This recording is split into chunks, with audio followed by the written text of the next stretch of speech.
Hi, welcome back to my channel. My name is Kat, and today I am filming my most anticipated video, which is my favorite books of 2021. So, I have my top 10, but then I also have 20 honorable mentions that I don't want to talk about, but I'm just going to put them on the screen for you real quick so that you can get the full 30, but I'm only going to talk about my top 10. So, in the dark category, we have Beside the Sea, which is a French translation, Comfort Me with Apples, Fever Dream, which is a Spanish translation from Argentina, Star Eater, and The Hunted, which is from Australia. For fantasy, we have The Gracekeepers, which I believe is from Scotland, Strange Beasts of China from China, Our Bloody Pearl, and Ice Massacre from Canada. In the sci-fi / space realm, we have The Space Between Worlds, Skyward In, which I believe is from England, and The Weight of Stars, which is from the US. Fiction and Magical Realism, which we have Eartheater, which is another Argentinian one, Tin Man, which I think is UK, and Lonely Castle in the Mirror, which is Japanese. We have romance. We have A Winter's Earl, which is from Italy, He Made Me Do It, which is from, I think, Fiji, and Defender of Wolves and Defender of Hearts, which I believe is Australian. And then last nonfiction, we just have two, Consent, which is from France, and Sky Burial, which is from Tibet / China. Those are all of the 20 honorable mentions. I just wanted to bring to your attention real fast before we get into like the ones that were the most memorable. So actually, my top 10, they're not technically all of the books that I gave the highest stars when I read them. They are the ones that have stuck with me throughout the whole year. Like, they're the most memorable, they got under my skin, and I really recommend them because they have like original ideas, they leave you thinking. Yeah, they're just in my like library that lives inside my head where I think about the books over and over again. These are the books that are in there. So let's start off with number 10. This is Hybrid Child by Mariko Ohara. I've talked about this a lot recently. I've talked about some of these books a lot because they were the best of the second half of the year wrap-ups, but they are competing with the best of the first half of the year. So this list is a mix of the best of the second half and the best of the first half, and they're like duking it out. Anyway, number 10, this is following Sample B number 3, who is a hybrid war machine built to sample anything it comes across and take that form. It samples a girl and flees Earth and is traveling through space in a crystal space dragon, comes across another planet that is controlled by a maternal malfunctioning AI system, and things kind of go from there. This book is just really unique. Like, the plot is extremely like all over the place, but all the ideas and all of the settings, I'm just like, wow, like this person's imagination is so bizarre and wonderful. They must have the best dreams, like really, really intense, like kaleidoscopic dreams. Yeah, so if that sounds interesting to you, check this out. My number 9 pick is Pet by Akwaeke Emezi, who is a non-binary Nigerian author. And Pet follows Jam, who is a trans girl who lives in a town where monsters have been vanquished. Only when she cuts her finger on her mother's painting, she summons an interdimensional monster hunter like demon that she names Pet, even though Pet is not very like pet-like. But Pet is telling her that a monster still exists and it's close to someone she knows. So Pet and Jam are going to hunt down this monster together. I thought that this was excellent. The writing is super easy to get into, which I was really nervous about because I read Freshwater and it was a DNF for me. I just could not get into it. Emezi's writing style in that book, and perhaps for an adult audience, is not my cup of tea. However, for this young adult audience, I thought it was absolutely excellent. And the descriptions of Pet, I'm just like, oh my god, I love it so much. There is a, what can I say? A biblical being that I am obsessed with. I think it's just really cool. And if you know, you know. Okay, we're moving on to number 8. It's Dangers of Smoking in Bed by Mariana Enriquez, who is an Argentinian writer. This is a series of short stories that are horror and combined with everyday life in Argentina. So from my review, some of the themes are women in darkness, visceral body horror gore, life in Argentina, supernatural woven into daily life, such as family bones, Ouija, witches, demons, fallen angels, and curses. So this short story collection was extremely strong. I liked every single story except for one, which is almost unheard of. I think the last short story collection that I did that with was Salt Slow by Julia Armfield. So they are just like my top 2 short story collections of all time. Oh no, top 3. We have another short story collection coming up on this list, and I like it as well. So this was the year of really strong short story collections. The only thing I'm going to say about this story collection is that it's extremely dark, and there is a lot of like death and mutilation and things like that. So definitely check out my Goodreads review if you're thinking of reading it, because I have all the trigger warnings and there are quite a lot of them. All right, let's move on to number 7, which I think is my top short story collection of the year. This is The Tangleroot Palace by Marjorie Liu, who is half of the Monstrous duo. So this was absolutely freaking excellent. There are a few short stories in here that I just wish were movies. Like, I would absolutely read the heck out of it. So there are 7 stories, and 6 of them I absolutely loved. So 6 of the 7 feature really strong women, and they're battling like evil forces, or there's some kind of like body horror or gore or some dark malevolency. Number 1, Sympathy for the Bones, had grave digging and revenge. Briar and the Rose was a feminist FF Sleeping Beauty retelling. Call Her Savage was one of my favorites. It's a steampunk historical reshifting, including submarines, divers, mutations, and an epic battle. Where the Heart Lives is Ghostly Sid Woods, Old and New Love, and like Dark Fae. After the Blood was my other favorite story, which is about an Amish like village, and there are vampires, and the main character is like gunslinging. There's a lot of body horror and absolute gore. Like, oh my gosh. And then the last one was Tangleroot Palace, the name of the collection, which involved like ancient woods and a subversive rescue. So I loved this collection so much. My 2 favorites were obviously the Amish vampires and the steampunk retelling. Oh my god, like, they were so good. I would watch the hell out of those movies, or even just like a short TV episode. They were excellent. So if that interests you, definitely check this collection out. Like, no one's talking about it, and I'm like, why? It's so good. Moving on, number 6 is The Membranes by Ta-Wei, who is a Taiwanese author. So this one, again, is one that not many people are talking about, and I'm like, the ending was so good though. So throughout the whole novel, it was sitting around 3.5 for me, and then like the end totally made all the rest make sense in the most devastating, horrendous, like excruciatingly painful way. So in The Membranes, society has basically completely messed up the Earth, and only cyborgs live on the surface for like solar power reasons, and all of humanity is living on domes on the bottom of the ocean. So we're following Momo, who is a protective skin layer artist, where she puts protective skin over people's natural skin so that they don't age. But the cool thing about that skin graft is that when she removes it, like every week to put on the new layer, if she slides that skin onto her own skin, she can experience everything that person experienced. It is so weird, and I've never heard of something like that or like saw it in a book before. I thought it was absolutely excellent.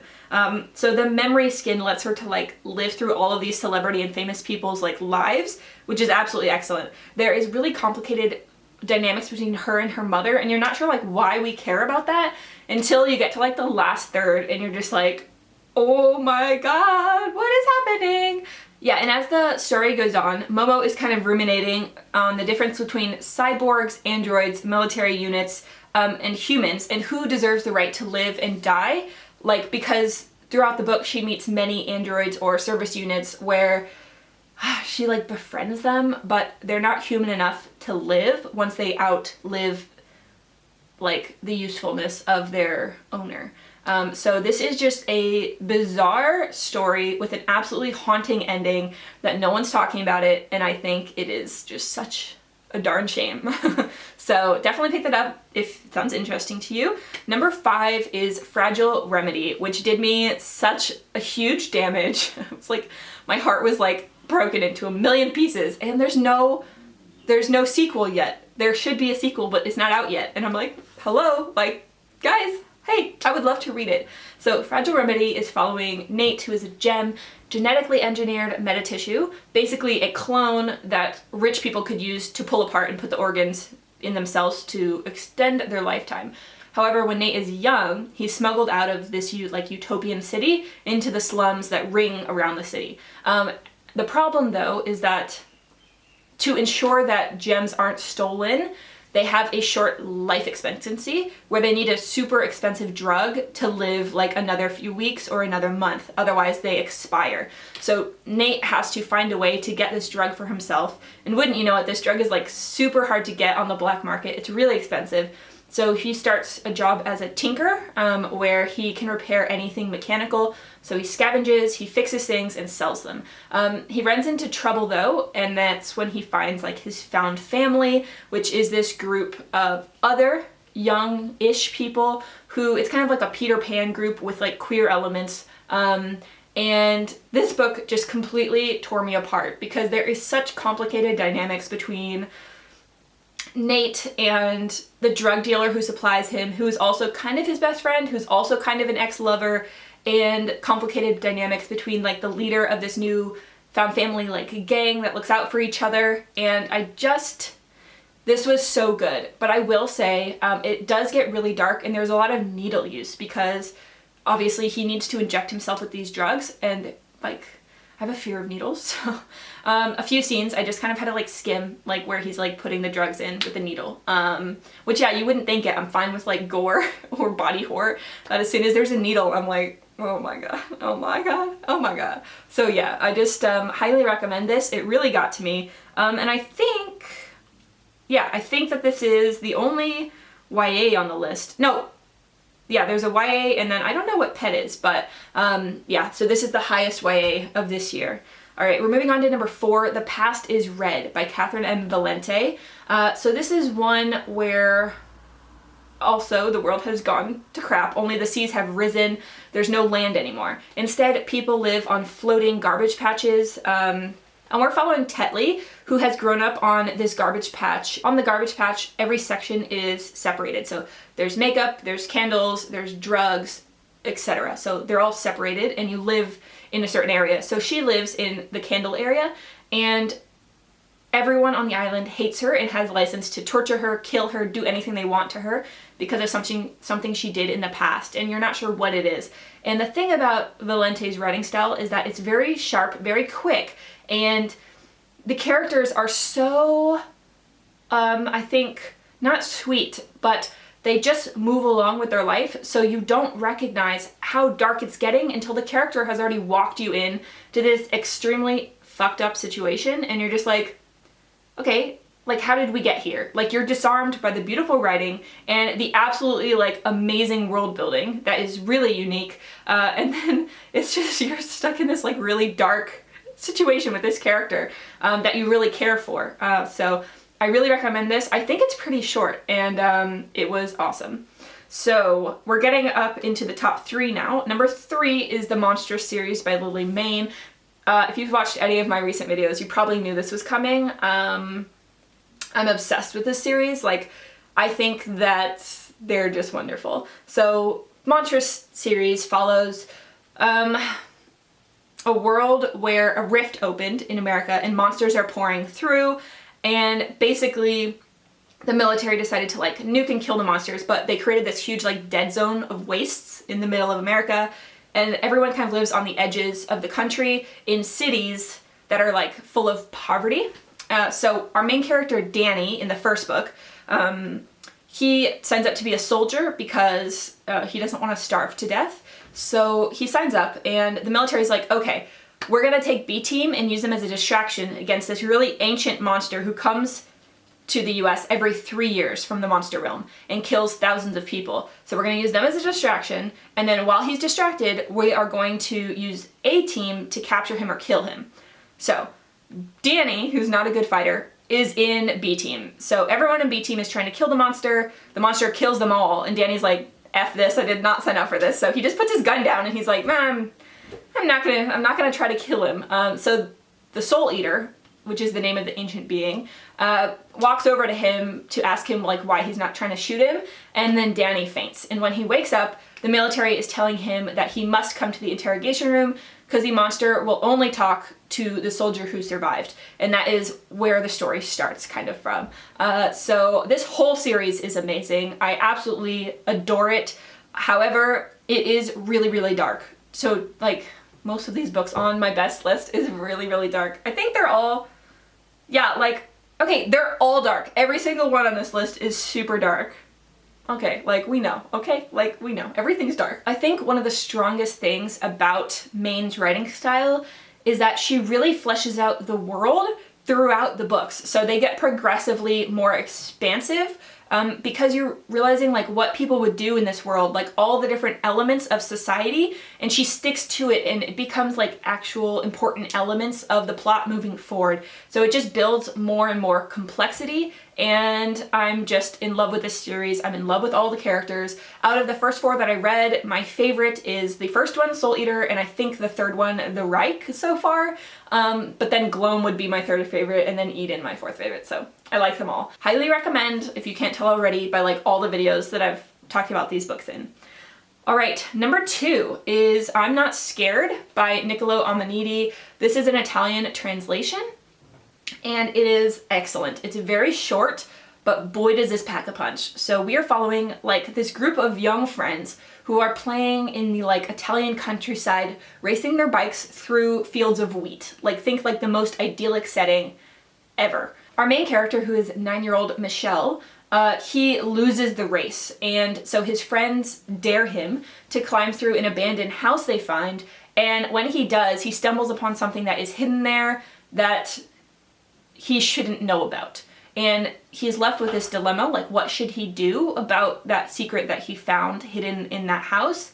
And it's so good. It's so good. The entire book from beginning to end is just like this oppressive Italian heat where things are starting to trickle in, like drip by drip by drip, getting more ominous. And I thought that the end was absolutely like a magnificent ending. Like, yeah, with all of the books on this list, they have to clinch the ending, otherwise they're not getting on my favorites of the year. This book was absolutely excellent. It blew me away. I got it for $2 in an op shop. It was just like a random purchase.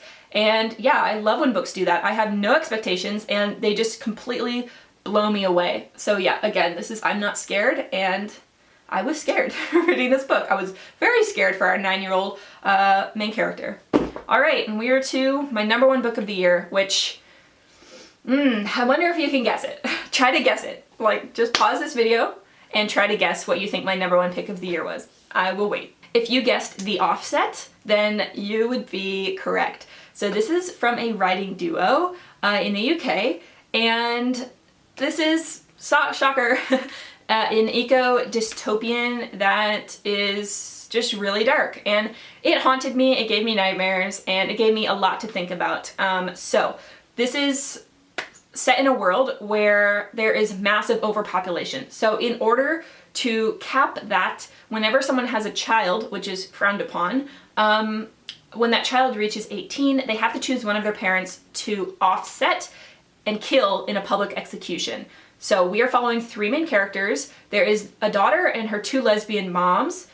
She has always been really close with one of her moms, who is like a hospital doctor in the inner city and has served people all her life. However, the other mother, who she doesn't get on with and doesn't really like, is the one leading like the global scientists in solving the pollution efforts which will kill humanity soon. So she's stuck with this dilemma, and I think we only have maybe 2 weeks before the execution that you know is inevitable. So there is like a really harsh deadline set, it's unavoidable, and it's a real character study where we're focusing on the characters, but then there is absolutely like banana things happening in the rest of the world. Like just one little thing that was mentioned in an offhand comment, I think it was just a throwaway line, was like, there's a jail near the London Eye, and the worst offenders they put in the London Eye. However, the malfunctioning like robot pigs that are supposed to run the jail are malfunctioning, so they forgot to let the prisoners out. So as it's going around, like one of the main characters sees that one of the capsules has actually liquidated human remains. Like the people have actually melted in that thing. Oh my god, the nightmares I had about that. Oh, it was so gross.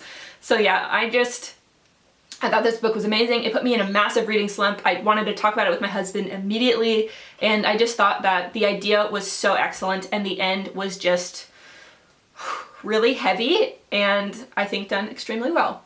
So those are my favorite books of the year. Let me know your thoughts down below. What were some of your favorites of the year? Please let me know so that I can put all the good books on my TBR for this year. Yeah, and without further ado, I will talk to you in another video soon. Lots of love. Bye!